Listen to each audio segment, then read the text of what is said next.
Edward Hopper es uno de los más grandes pintores del siglo XX, y las imágenes que nos legó son ya parte del imaginario colectivo de los norteamericanos.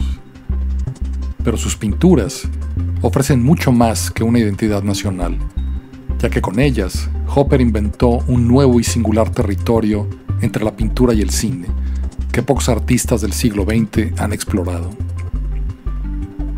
En sus cuadros nada sobra ni hay detalles que distraigan, porque su atención está siempre en montar una escena, empleando solo elementos imprescindibles, y sus bocetos nos hablan del penoso y lento trabajo que hacía antes de elegir sus escenarios y personajes.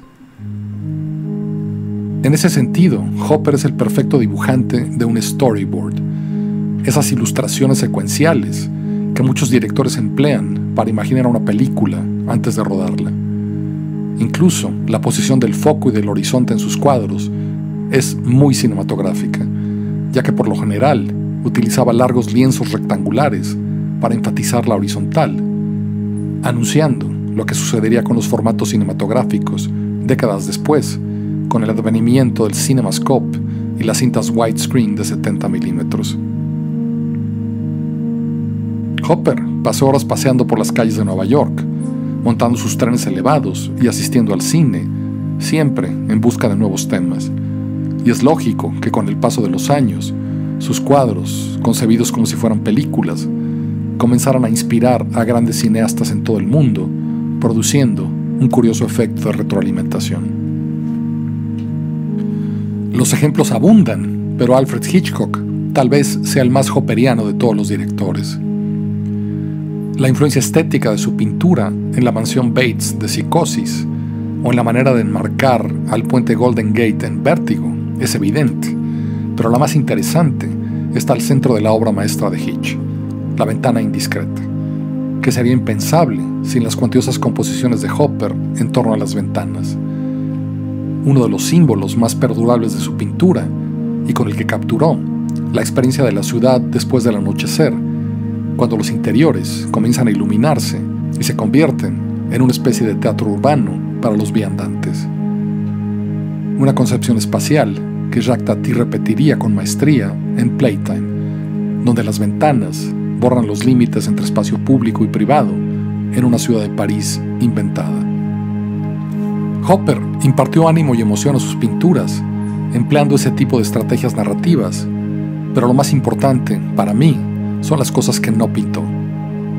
Sus cuadros presentan instantes muy particulares en el tiempo, justo antes de que algo suceda, o justo después de que algo sucedió, pero nunca justo en el momento en que suceden las cosas.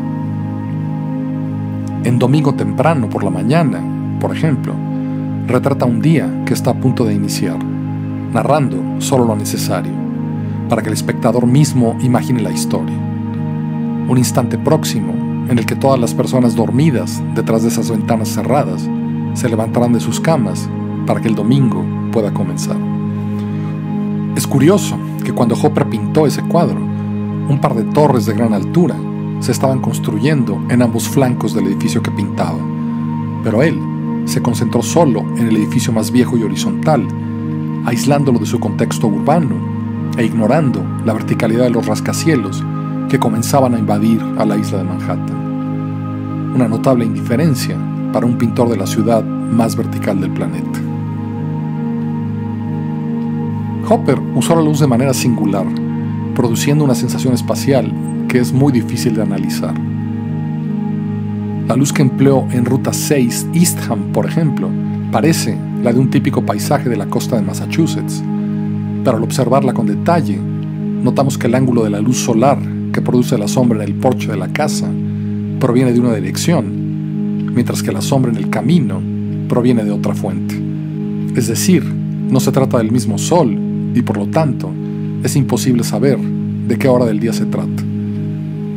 Pero también es imposible saber de qué época del año se trata. El primer impulso es pensar en el verano. Sin embargo, el verde de la hierba sugiere la primavera, mientras que el color de algunos árboles parece otoñal. Ese tratamiento de la luz en exteriores se repite en pinturas como Faro de la colina y en Faro en dos luces. En ambas, la luz se expresa de manera tan dramática que ambos faros parecen más bien decorados de una obra teatral. Una luz fría que nos hace sentir los gélidos vientos del mar y que Hopper sugiere agregando una muy tenue capa de amarillo sobre el blanco titanio, una técnica que aflora a la perfección en Luz del segundo piso de 1960. Un paralelo interesante a este manejo lumínico se encuentra en la pintura metafísica del italiano Giorgio de Chirico. En La Gran Torre y también en Añorando al Infinito, de Chirico emplea una luz de apariencia artificial, como la que producen las luces de un escenario, una realidad de apariencias que, igual que el teatro, aspira a convertirse en una representación del mundo. Pero la singularidad de Hopper reside en que logra transformar la artificialidad de la luz de Chirico en ambientes que nos resultan perfectamente naturales. En Película de Nueva York, otra de sus más famosas pinturas, la pantalla de cine, que debería ser la fuente principal de luz, apenas ilumina a los espectadores e incluso parece surgir de otro lado que no corresponde con el color de la luz en la pantalla. Y además, Hopper centró su mirada sobre la acomodadora que espera a los clientes fuera de la sala de cine, inundándola con una luz fría que contrasta con los tonos rojos de las cortinas que la rodean, creando una singular sensación de aislamiento. Oficina de Noche presenta un ambiente que resulta totalmente irreal, ya que no hay ninguna fuente de luz en la habitación misma y la luz proviene solo de la ventana. El hombre sentado en el escritorio y la mujer que revisan papeles de manera sospechosa son presentados a partir de pocas pero sugestivas pistas que despiertan en nosotros preocupación e interés, invitándonos a imaginar sus destinos. Algo que David Lynch hizo en su regreso a Twin Peaks, convirtiendo a esos personajes en fantasmas y aterradores espectros que transitan luego dentro de Gasolinera, otra famosa pintura de Hopper en la que vislumbramos un bosque en el que amanece. Wim Wenders rodó en 2022 una curiosa película en torno a Hopper, en la que, al igual que Lynch, imaginó enigmáticas e inquietantes historias para las tramas suspendidas de algunas de sus pinturas, pero cortando el flujo de su narración para forzar al espectador a percatarse del caudal de historias que los cuadros sugieren. Un dato curioso y poco conocido es que Edward Hopper y su mujer Joe viajaron 5 veces a México. Primero en 1943, en plena Segunda Guerra Mundial, huyendo de los submarinos alemanes que acechaban la costa este de Estados Unidos, cambiando sus veranos en Massachusetts por la Ciudad de México, de la que, por cierto, huirían desencantados a los pocos días de su llegada. Siguiendo el consejo de la galerista Catherine Kuhn, se trasladarían al norte, a la ciudad de Saltillo, con la que Hopper desarrollaría una curiosa relación de amor-odio. En los 2 meses que duró esa primera estancia, pintó ahí 3 acuarelas en los atardeceres del Hotel Arispe, infundiendo en ese nuevo escenario la misma quietud y soledad que impregna sus imágenes de las azoteas contiguas a su estudio en la Plaza Washington de Nueva York. 3 años después, la pareja regresaría a Saltillo a bordo de su Buick 39 y Hopper insistiría en que su habitación contase con un acceso directo a la terraza, y desde ahí realizó al menos 5 obras más de las que se tiene registro. Edward Hopper no era ningún entusiasta de los viajes, y después de 3 breves estancias en Europa, apenas saldría de Nueva York y de su casa de verano en Massachusetts. Resulta pues muy curioso que regresara 3 veces a Saltillo para pintar y repintar sus azoteas, que representan, tal vez, un territorio ignoto que el cine mexicano debería explorar con una gran película.